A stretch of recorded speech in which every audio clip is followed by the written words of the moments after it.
Look, man, I told y'all that Manny Diaz shit was getting packed the fuck up. Miami came out. We started hot, went up 14-0. The offense had a chance to go up 21-0. Then the defense started bullshitting. Next thing you know, top of the third, Duke up 28-17. But none of that shit mattered because the game still got to be played and they got packed the fuck up. Miami started putting belt to ass. Shit was over with. 53-31 Miami. Now, earlier this year, I took a trip to Cuba, okay?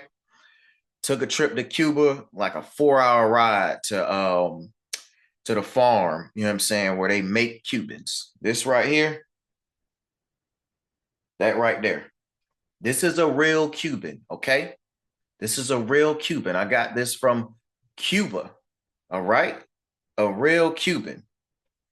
I'm going to show y'all what a fake Cuban looked like. Who Manny Diaz Jr. is as a person more so than a coach. Very quick laugh, and she will let you know that she is not psyched that her Cuban-American grandson basically knows 2 words of Spanish, abuela and abuelo, which is grandmother and grandfather in Spanish. Can we have a few words in Spanish on how you feel and what are your expectations on the new role? Thank you. ¿Cómo no? Pero, ok, sí, perfectamente bien, pero quiero que sepa que en mi tiempo en Oregón no había muchas oportunidades para hablar español. Así que si se me va una palabra y más tarde un disparate y más tarde hoy mi mamá agarra un zapato y me lo tira a la cabeza, pues me perdona. Cam Ward, patient, woo! Right from the hip there. In rhythm, Restrepo catching it, splitting the safety, C2, split 2, that's 6. It almost looked like that Cam Ward was looking in a completely other direction, too, in that play. And he's very deceptive as a quarterback. Right, very good at those things. That's Xavier Restrepo. But he could make history today. There goes Restrepo. Welcome to the record books, your number 1. Most catches, most yards in the grand history of this program, and his mom, Ashley, is loving it. Nobody with more than Xavier Restrepo, and what a way to do it. Welcome back to the Games Get Played Network. I'm your host, Waz, and we're back to discuss the Miami Hurricanes versus the Duke Blue Devils from this past weekend. So look, man, before we get started, if you've been tuning in and you like all the content you've been seeing from the Games Get Played Network, just make sure you subscribe to the channel. We'll continue to bring a bunch of great content moving forward. Also, when you're watching the episode, whether if you agree or disagree with any of the takes that I have, please let the comments fly in the comment section so we can discuss how this game got played. Without further ado, the Miami Hurricanes played against the Duke Blue Devils this past weekend at Hard Rock Stadium. Miami won 53-31. And to be honest, man, Miami started hot. The Canes went up 14-0, and then the games really started to be played. Duke went on to tie the game. A couple of mishaps here and there. The defense was getting cooked, and then they ended up with an 11-point lead with a score of 28-17 early in the third quarter before Miami put belt to ass. So we're going to get into the Games Get Played Network stats recap from this past weekend, right? So Miami versus Duke, the number 5 Miami Hurricanes playing the trash-ass Duke Blue Devils. So Cam Ward, 25 of 41, 400 yards, 5 touchdowns, and 1 interception. In particular, man, the Canes funny, man.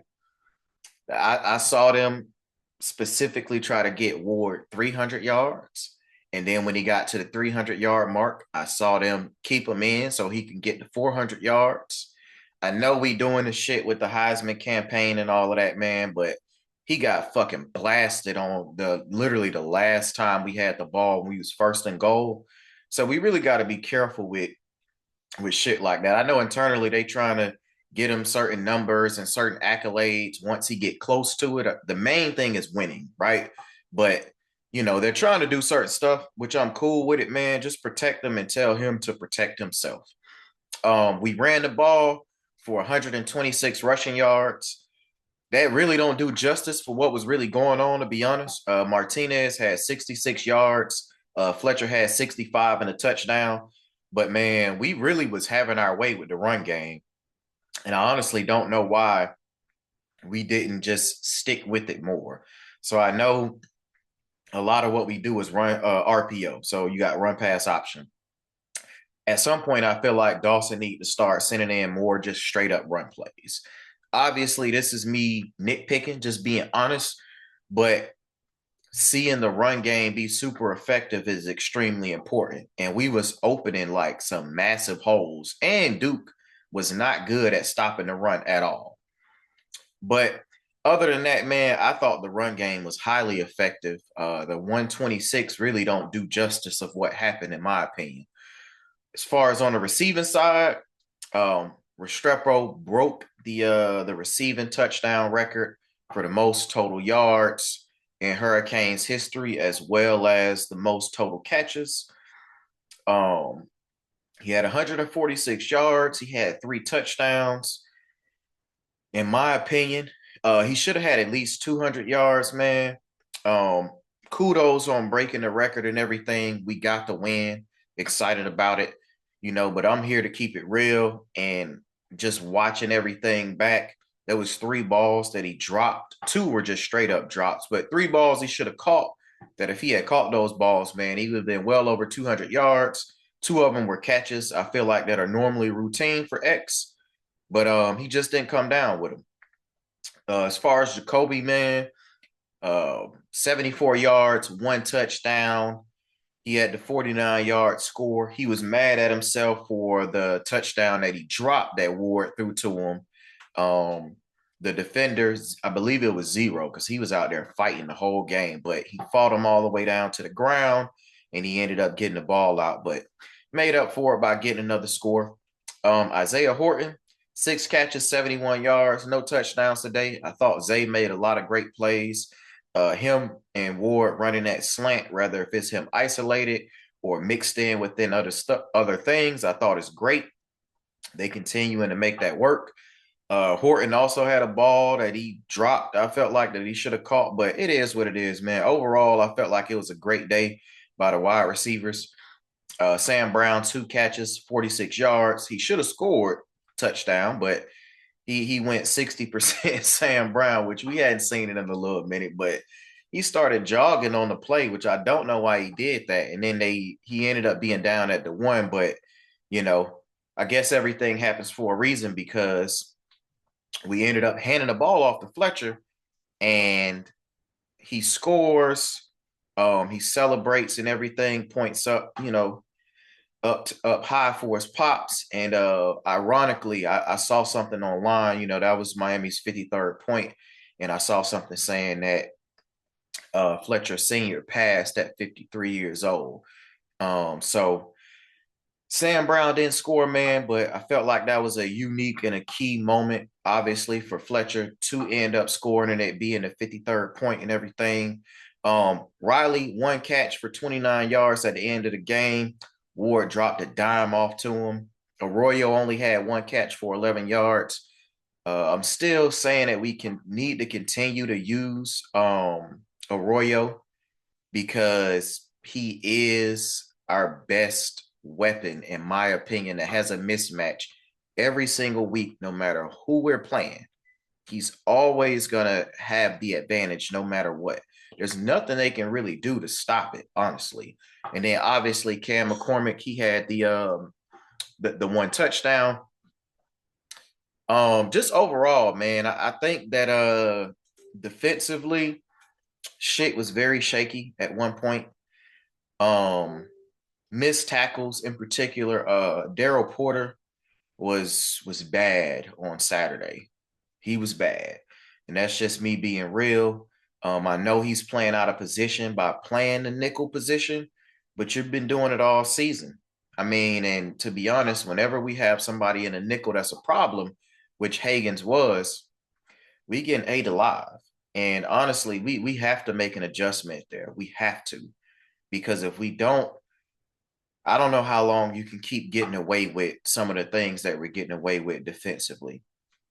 Overall, man, we didn't get a lot of pressure, but part of that was due to the fact that Duke was committed to getting the ball out quick. Duke was definitely committed to getting that ball out super fast. Even on the throws they threw downfield, man. It was Hut and Malik Murphy was getting that ball out extremely fast. So it was really negating our ability to be effective with the pass rush. And on film, I guess you don't realize it as much, but I did highlight that Duke had only given up 9 sacks on the year. And part of it is because they get the ball out real fast. Like they're not even giving you the opportunity to sack him because of how they're flowing things with the offense, which I thought was a good move by them. Thought it was a great move, actually. Overall on defense, man, obviously we had the 3 interceptions. OJ was fucking locked down once again. So he had the interception. Mish had an interception, and Richard had an interception. Prayers up for Richard, man. He got injured. It looked really bad. If I'm not mistaken, they had to cart him off. You know, he was crying and stuff. So, you know, prayers up for the kid. Y'all know I've said different things about his play and stuff like that all season. Truth be told, that was his best game that he had played all year. He was making a lot of plays. On the deep ball they threw on the sideline, he was in perfect position. The receiver just made a great play, the one that Jordan Moore caught. And then when he was over here on the other sideline, man, he was in great position, but they threw a back shoulder throw. He caught the pick. He came up on a stick on a couple of tackles, which I hadn't really been seeing him do. We were in zone on one play, and he broke down and got a PBU. There were other plays he made too, man. I thought he played great. Like he played really well most of the game. So prayers up to the kid. I hope he heals up. And he's able to come back and be a contributor. I don't know if that'll be this season just because of the carting off aspect, but if not, you know, look forward to continue seeing him make plays for the Canes. De'Ani Hill was getting worked, okay? He was getting worked badly, but that's another story. Zaquan, I thought Zaquan had a lot of good snaps, man. Made some nice plays, made a couple of good sticks as well. He's in there flying around. Ruben Baines started to really get a lot of pressure and penetration in general, like late in the third quarter. So once stuff got going and he got to moving, bro, he was doing a lot of different shit in there. Him, Mezzi, Simeon Barrow was wreaking havoc.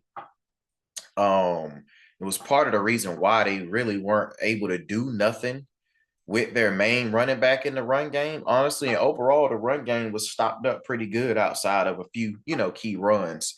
Booker Pickett got his first sack of his career, if I'm not mistaken, this past weekend. And then just in general, man, with the defense, man. So they ended up giving up over 400 yards. They gave up 400 yards. They allowed Malik Murphy to really have his, outside of the interceptions, which you obviously want to look at that, but that was his best statistical passing day. I don't think he's threw for over 305 yards the entire season. You know, he had 325. There were some misses, but he was out there throwing some dots, man. I can't even lie. He was really out there throwing some dots. And for a good while, they had things, you know, going their way.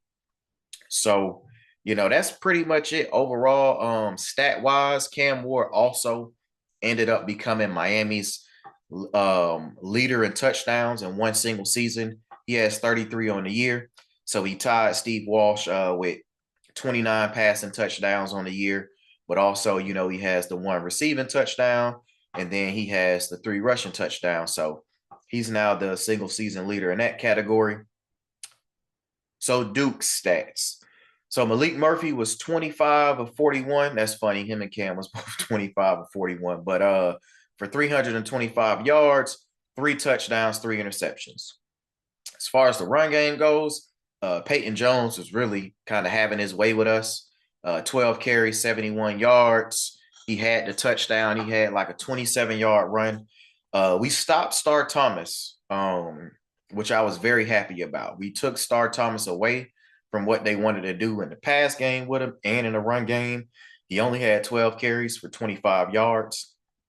And then overall, man, like from the receiving aspect, so Samir Hagens was really getting off on us. He had 9 receptions for 139 yards and a touchdown. Jordan Moore was making some real good plays on us, 75 yards and a touchdown. Peyton Jones, backup running back, which he balled overall, 61 receiving yards and a touchdown.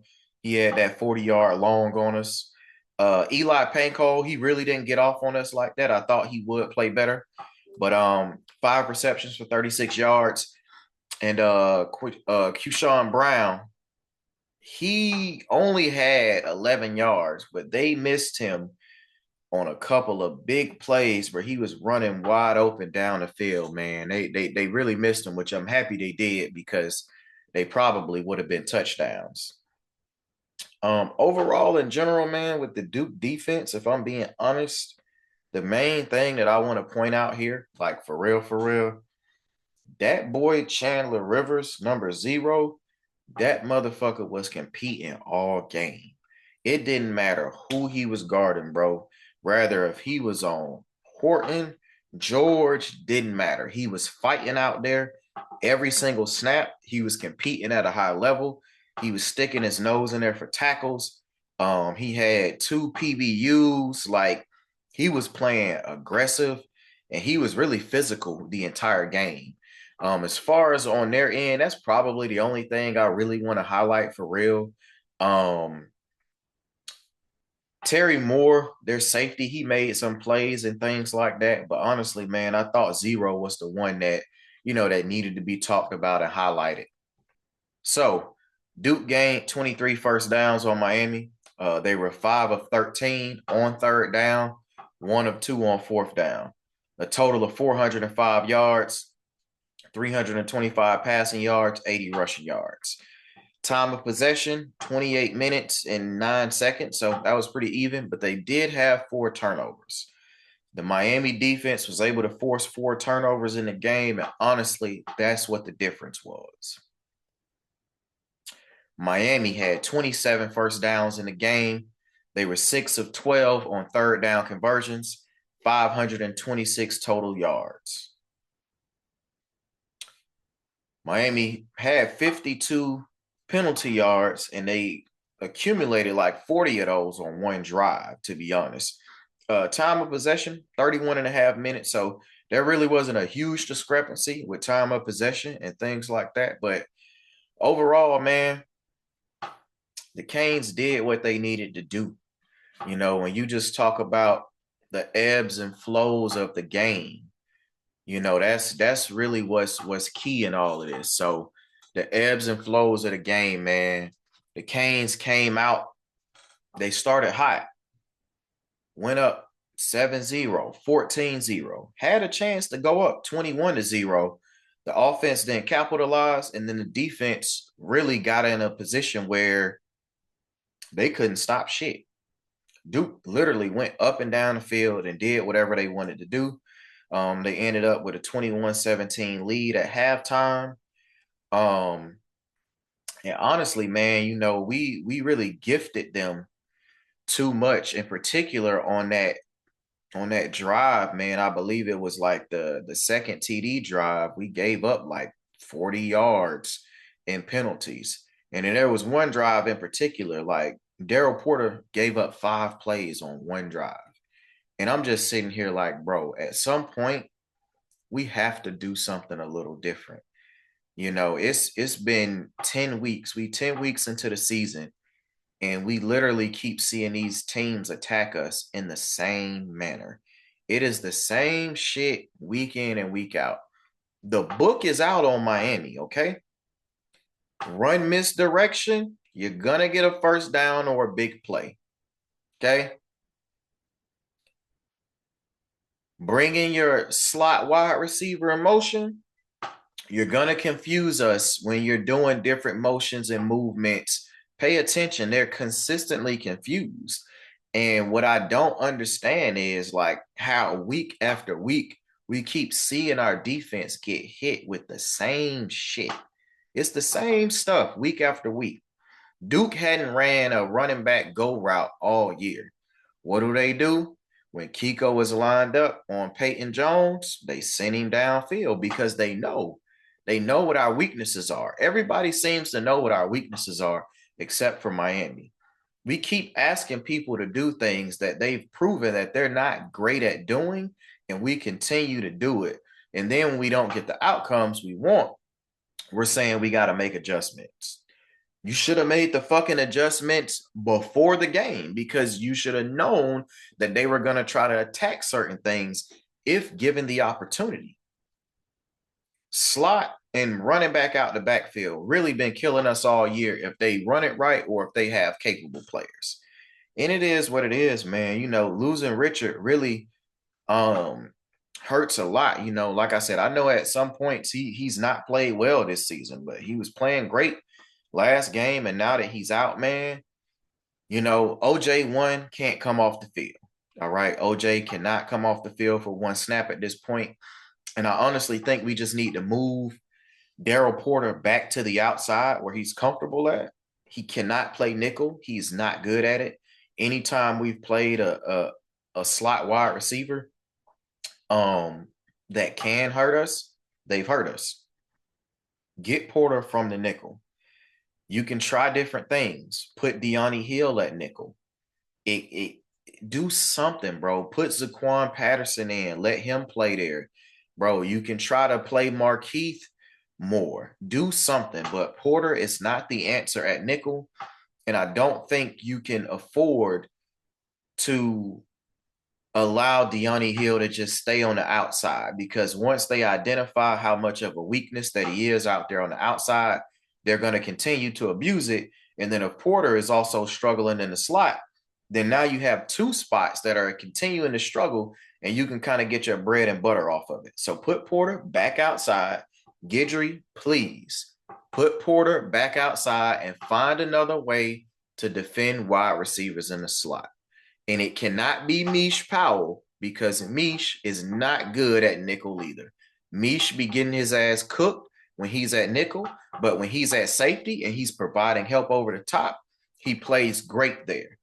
That is what he needs to do. But do not think you can put Mish at nickel either. Y'all got a week of practice to figure it out. And it's on my screen right now. Y'all can't see it, but it's Porter getting routed up by Higgins. We got to do something about this shit, y'all.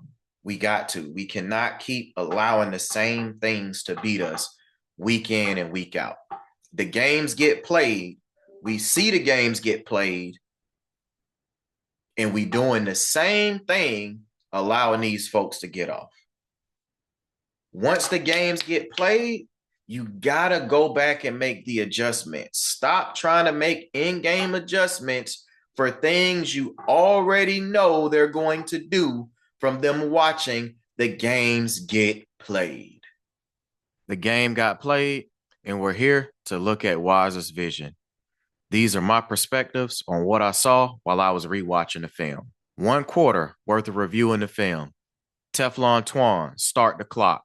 We go right here. 1st and 10, and you already know. Up, back, spin around. Boom, look downfield. He took a shot, got it over there. Both of them were actually open. X was wide open. George was open. Cam Ward did get lit up on this play, so you would hope that maybe he could get it out a little sooner and not take this hit, because he got blasted, but boom, fall your ass on the ground. Easy money. One did get a hand on the ball, but they were not as deep as they needed to be. Great run by Martinez right here, man. I thought the offensive line was opening up massive holes all day. Boom, watch this. Boom. And how he slipped on the inside right there was clean. 1st and 10, Miami is up 7-0, 9 minutes and 48 seconds left in the first quarter. On this particular play, this arm angle in which Ward gets this ball off and he got somebody, I believe, that's bearing down on him, that's 6'6", 6'7", is crazy. Peep. Boom. Buddy coming up right there. Boom. Quick. Quick. Instead of it being a sack or a loss or incompletion, we're able to get 5 yards. All right. This is the Malik Murphy interception. As soon as he calls hut, he's going to eye down Jordan Moore. And you can see, look at where Mish is. Okay. So Mish is roughly about 14 to 15 yards off of the line of scrimmage. He's already that deep. And we playing too high. So you see how this is split. So naturally, this area in the field is going to be voided. You know he's headed over this way, but as soon as he calls hut, he eyes him down, he throws it up, and this is a very easy interception for Mish. Great way to make a play on the ball. And you can see what I mean. That middle was voided, but boom. That's an easy pitch and catch. That was basically like a punt. Easy money, man. It really ain't going to get too much easier than that. You call hut, boom. You see Bane coming in, getting the pressure. He just throws it up there. A rocket. Boom. RPO, put it in his gut, take it back out. A fucking rocket. Look at this shit, bro. Look at, I want y'all to, bro, like, this boy, come on, man. Boom. Laser. Come on, man. Great catch by Zay, man. Great catch. Laser. So we got trips over here. You got Porter is 5. Porter's what? He's 7 yards off the line, pretty much. 9 yards off his wide receiver. Okay? And we just gonna roll it. Hut, boom. Look at this. Look at it. Already. Head down, coming forward. Bad positioning. Boom. Trailing on it. Nope. Missed the tackle. Upfield. Boom. And then boom. He trucks OJ, but he holds on. We get him down. Gaping hole. Gaping hole right there. Good tackle by Mish in order to get him down on that, but giving up nothing, and then the chunk plays start. Boom. Boom. That was great cover by Richard, actually. That was actually great coverage, bro. Richard was in great position. That was just a better throw and catch. Great catch. 3 plays in a row, though. Bang, bang, bang. Look at the position and look at him. He's there, he's there, he's in phase, turn around, boom. Try to get up there. It's just a great ball. And that shit right there is just too easy. First and goal, easy money.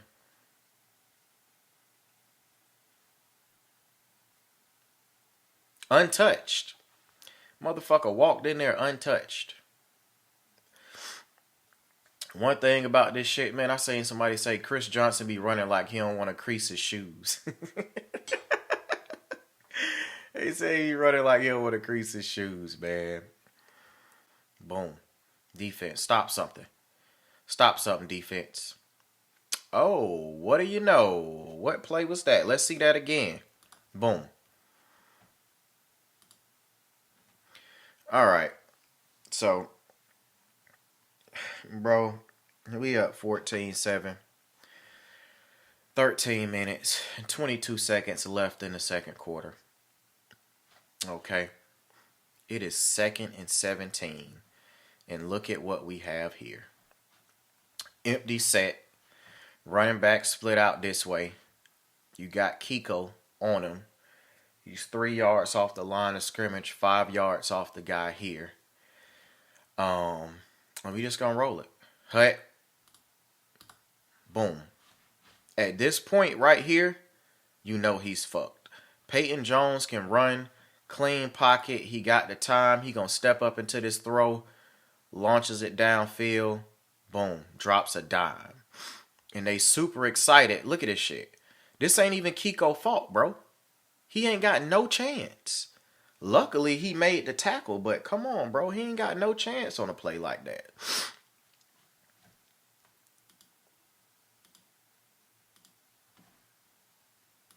All right. It's 3rd and 5. Miami is up 14-7. The defense is continuing to get their ass beat. Like, they beating these boys like they stole something right now. They getting everything they want. We got a bunch trip set right here. And pay attention to what's going on. You got Daryl Porter right here and everything. And this is really just going to be easy money, man. So we send the pressure. And that's easy. That's too easy. That's too easy. I mean, he got touched at the end, but that's way too easy. Shout out to the bros. He threw the hooks up, but that's too easy, bro. Way too easy. They gonna show the replay on that shit. Look at this shit, bro. You know we sending the pressure and all of that. Bro.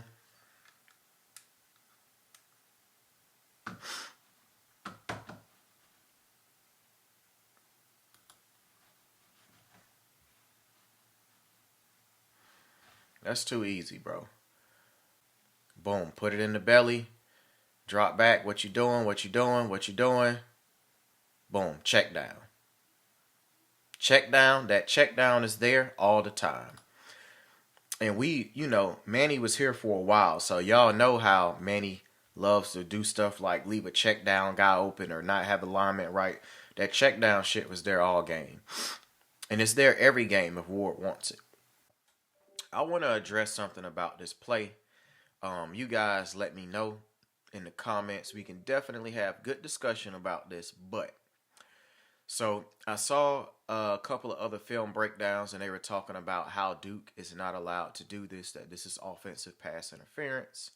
And I know sometimes the rules get a little mixed up when you go in between college and NFL. And correct me if I'm wrong. You are allowed to block players down the field. One, it's not a lineman that's doing it, it's a wide receiver. But you're allowed to block players down the field. If that ball is thrown behind the line of scrimmage, it's not pass interference. They threw the ball behind the line of scrimmage. So I do want to point that out. Everybody is saying that this is offensive pass interference. I believe on 15, on Kiko, he goes up and he literally basically tugs at him, which I guess they technically could have said he held him. But he tugs at him and they're going to throw this to the running back who's just basically over here. But the ball was thrown and caught. The ball was caught behind the line of scrimmage. So basically what I'm getting at, I don't believe that you can call offensive pass interference on a ball that's thrown behind the line of scrimmage. Like I said in the comments, y'all let me know if I'm wrong. But I looked up, you know, and sometimes people don't think about stuff like that. But just pay attention to what a ball is caught. That ball's caught behind the line. So they're gonna play it back here shortly and we're about to look at it. But that ball is caught behind the line of scrimmage. And then boom. So you see it here. Here's Kiko, right? And then you see, well, they're not even gonna show it for real. Yep, boom, right there. 15 rubs him, but the ball's caught behind the line of scrimmage. If I'm not mistaken, that is a valid play. You can do that. 4th and 1.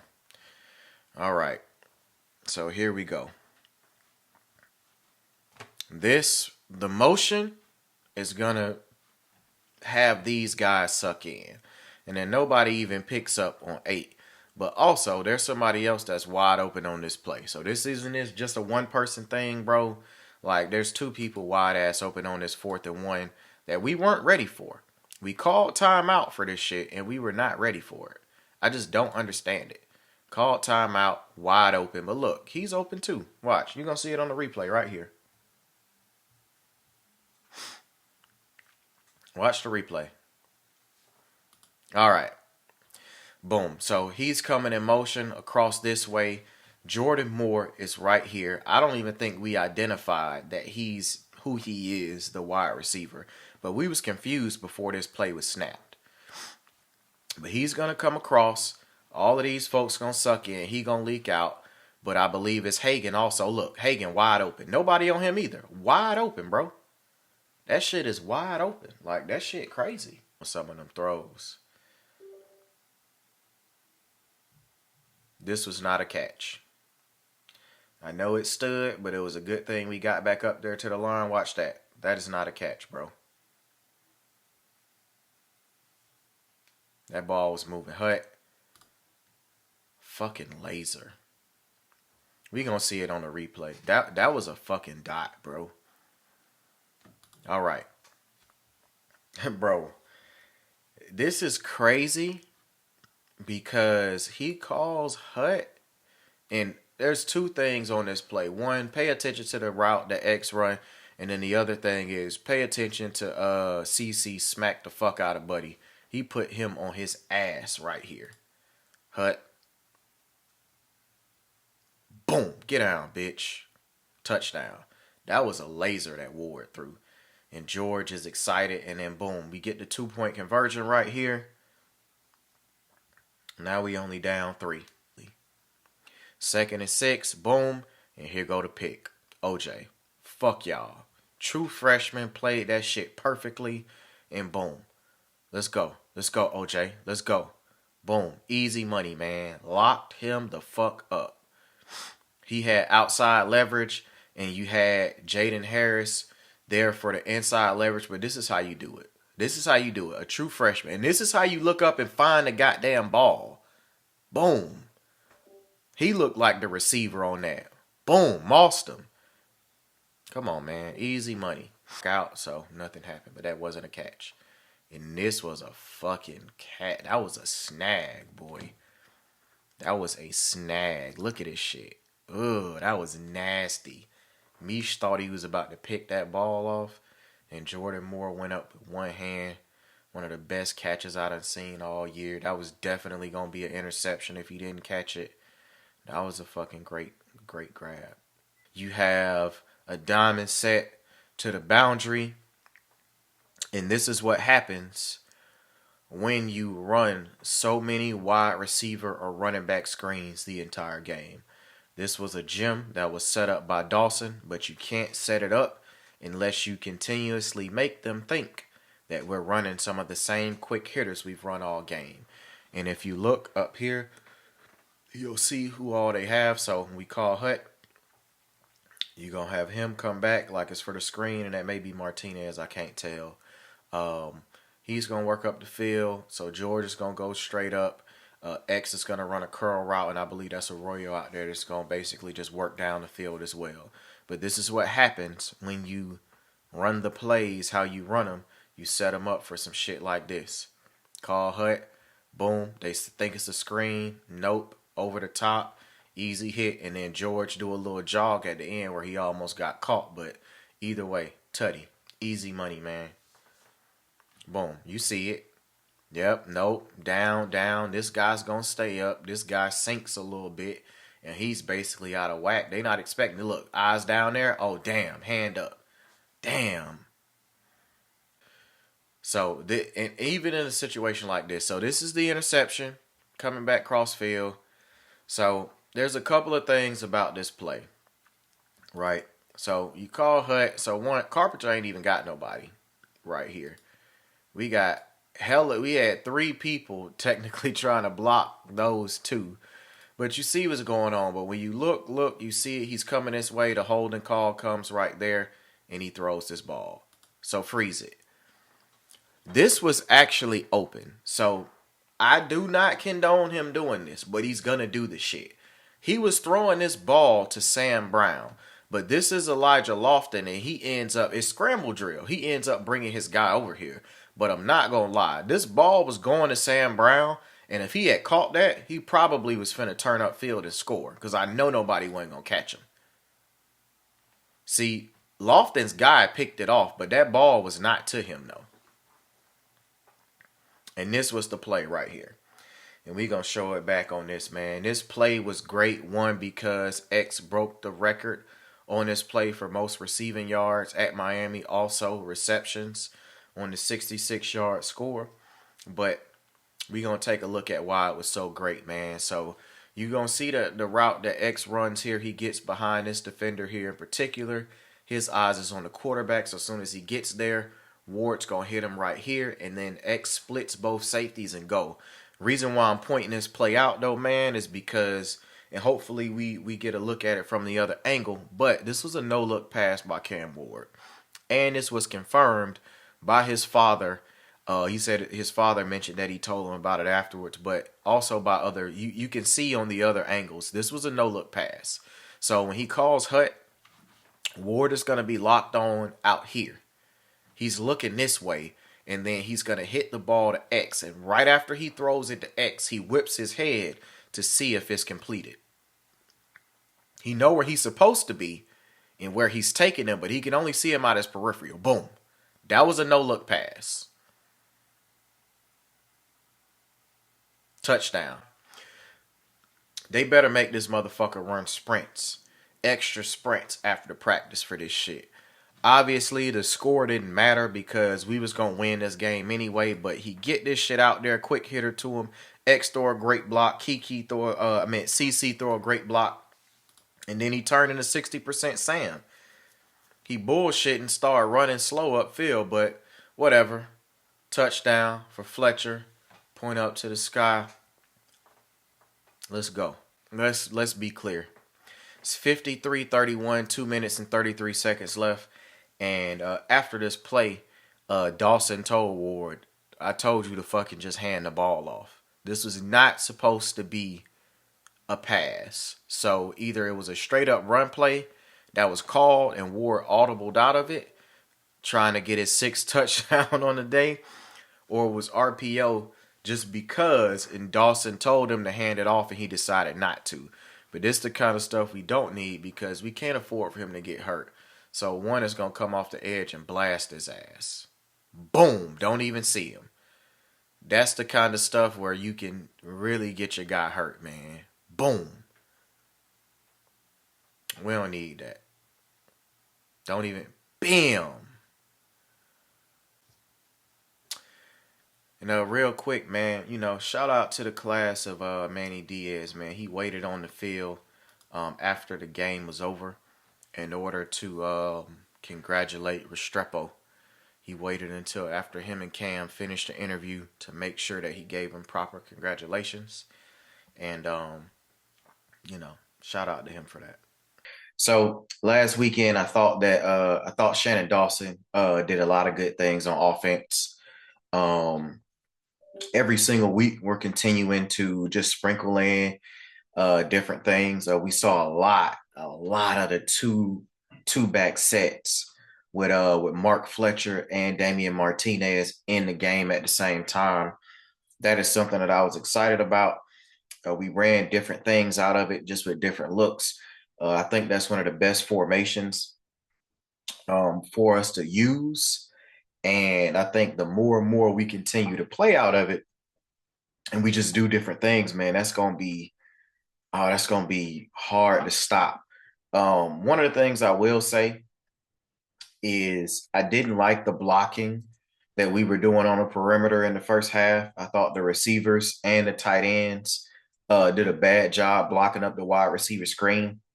I do appreciate the fact that the touchdown that Jacoby got, though, we were in a pretty much a diamond set. We had 4 receivers out to the boundary, and we faked the wide receiver screen.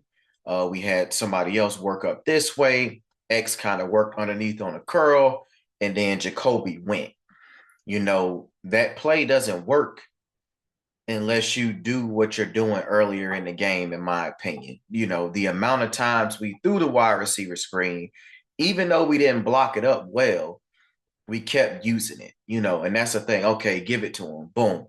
Another one. And then we finally do that, and it's an easy touchdown. Ward makes a great throw to George, and yeah, man, I thought that was real good. Another play that I liked in particular was the handoff to Elijah Lofton when we were on the goal line, handing it off to the H-back out of that formation. Every time he comes in, he's been blocking. He's been blocking really hard. I don't believe we've done that all year. So you see him come in, you think, boom, he getting in there to go try to blow some shit up, and boom, we hand it off to him, and a nice tough run by him, in order to get into the end zone. So I also thought that was great. In particular, man, I think some of the things that that Dawson obviously needs to do for me is just to call more straight up run plays and to tell Cam to not audible. I know Cam has free reign to pretty much do as he sees fit when he gets out there and gets to the line and stuff like that. But some of the positions that, that we were in, we had the numbers to run it, and he chose to throw it out of the RPO. We had the looks to run it, and he threw it. I get it, man. We're getting a lot of yards. We're the best offense in the country, scoring the most points per game, averaging the most yards. I get it. All I'm saying is there's a different level of excitement from the linemen when we're running the ball. Like CC, Cooper, Rivers, all of these boys, they get to go fire off on some shit, and I really feel like it helps gets them going and a little more blood flowing and a little more motivated than just pass blocking constantly.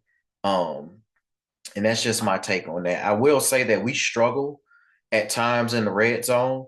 It's like sometimes we're down there and the play calls are great, and then sometimes the play calls are not so good. But I don't know if I can really blame Dawson, because I do know that we get certain looks, and we're audible out of it.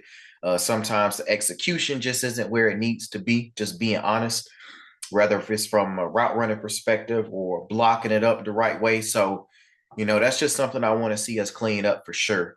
Just being better in the red zone, because we have struggled at times down there in the red zone.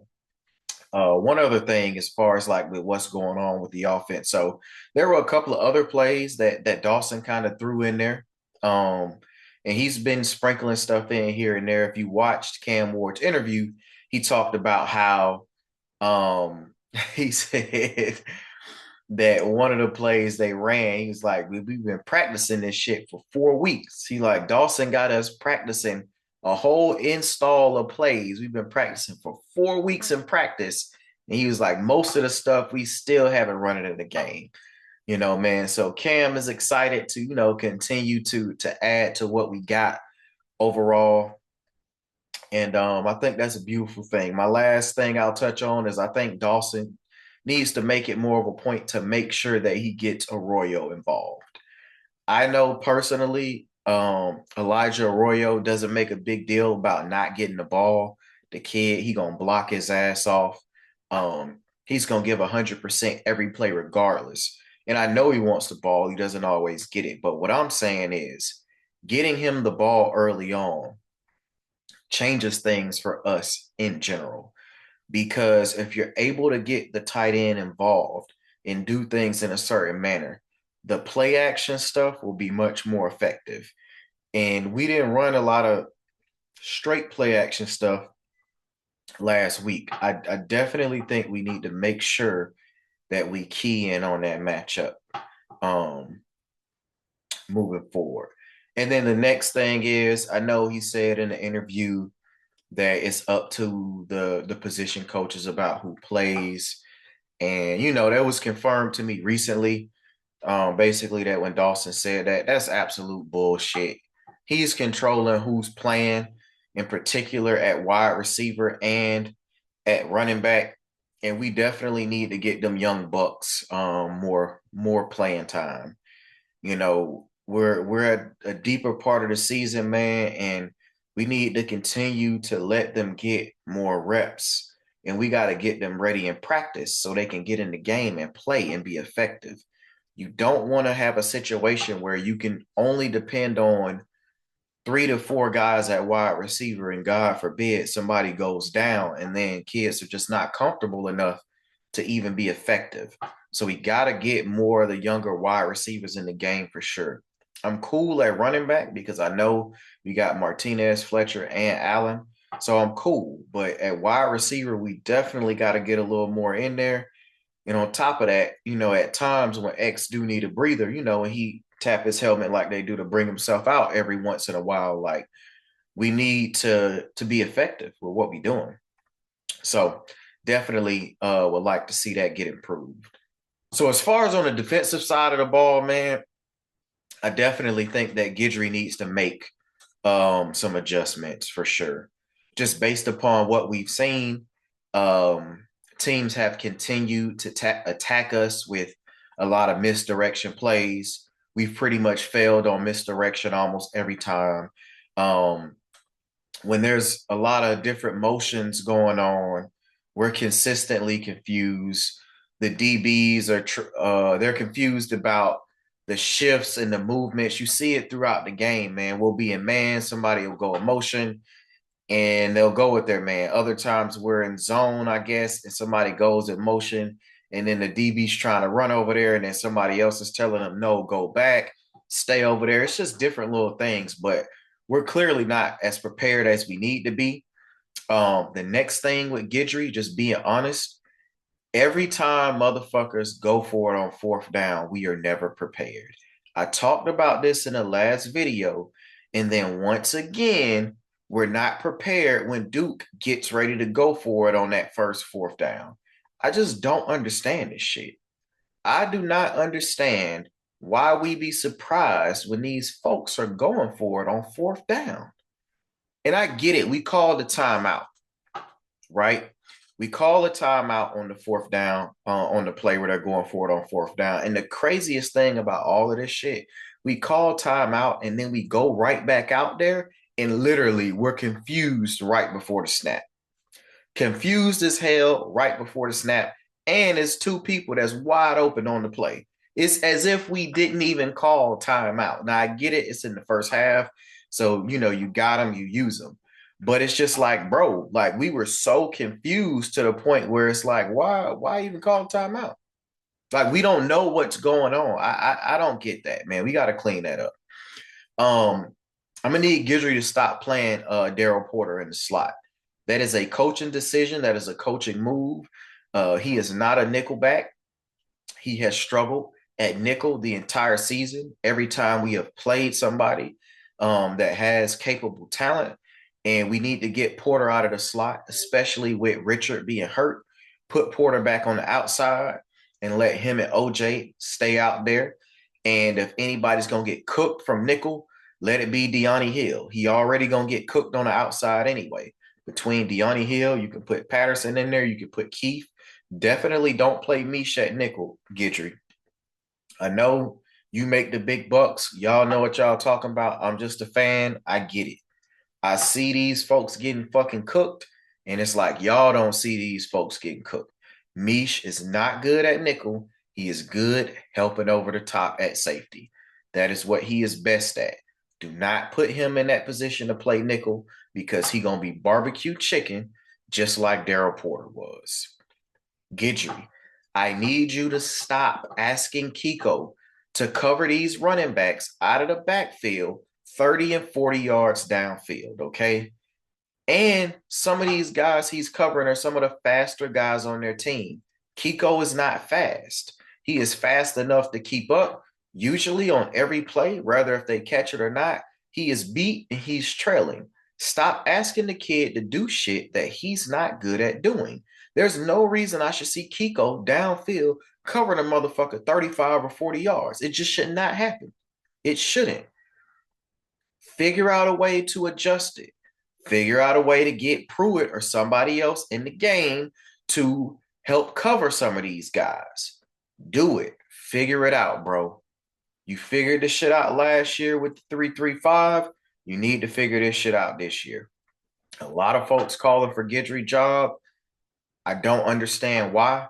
I get that some of the things we're getting beat with over and over. But to me, man, it's about making the adjustments now. We already know what Georgia Tech gonna do to try to attack us. We know. So you need to be prepared for it now. I know this may sound stupid, but I already know what they're gonna run. I already know what they're gonna run. So we need to be ready. Guidry, I need you to tighten up. I need you to tighten up. Let's get on this Tyler Barron shit. This is on Guidry and Jason Taylor. The entire season, Tyler Barron has been going up high on all of his attempts at sacks and most of his tackles. That is why we keep seeing him get face masks or really close to getting face mask calls. It is something that we have not corrected the entire year. I do not understand it. Bro keeps going up high. Every time he's coming up super high. That is a coaching thing. And I'm seeing it every single week. Rather if he's flagged for it or not, rather if he's face masked or not, he is coming up high every time. Correct it. I'm tired of seeing this shit. You're going to put us in a situation where one of them face masks, because it's a habit. It's a habit that need to be corrected. Y'all going to put us in a situation where one of them fucking face mask penalties end up being super massive and potentially blow a tight game or something. Get that shit cleaned up. I should not see this boy every single week coming in that high for attempted sacks or tackles on certain people. It just don't make sense. Get the shit cleaned up. That's on Guidry and that's on Jason Taylor because they keep allowing that shit. I need y'all to get that shit cleaned up, man, for sure.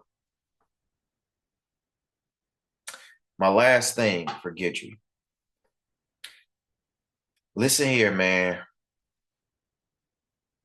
I'm going to need you to make sure, and when I say make sure, bro, you got to start playing more of these younger cats on a consistent basis. I know part of it is trust. I know this, I know that, but I'm being real, man.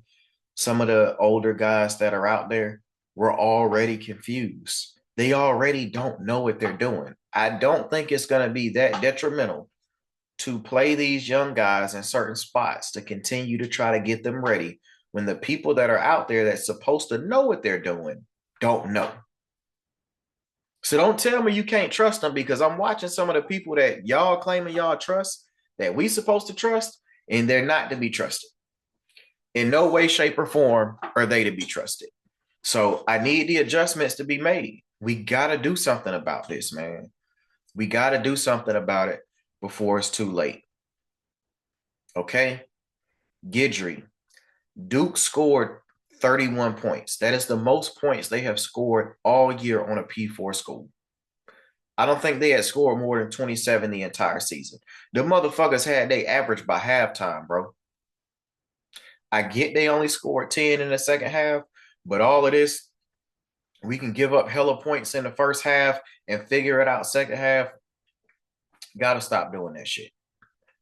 Because the day the offense don't show up, if we have one of those games and the defense then gave up 35 and the offense is struggling to get certain drives, we're going to be in trouble. Tighten up, man. You make the big bucks for a reason. I know you got it in you. I don't believe in that old fire Guidry. That's bullshit. No. Get the shit right. Y'all tighten up the things y'all need to tighten up, and don't take OJ Frederique off the field, and we should be good. So look, there you have it. The game got played, and Miami ends up victorious, score 53-31.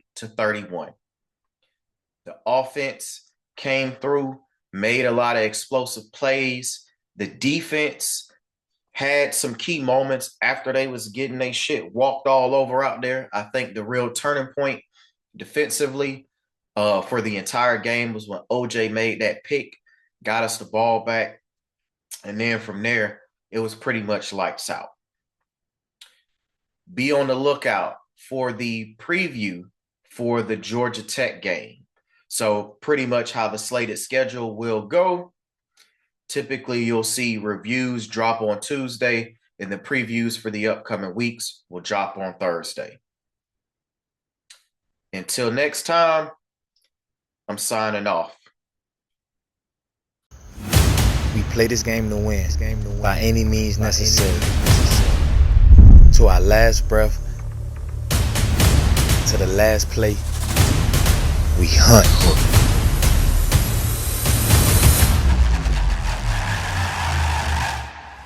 When we bleed, it's orange and green. War ready is the phrase often used. Around these parks, it's game time. No need to turn back the hands of time. We back like we never left.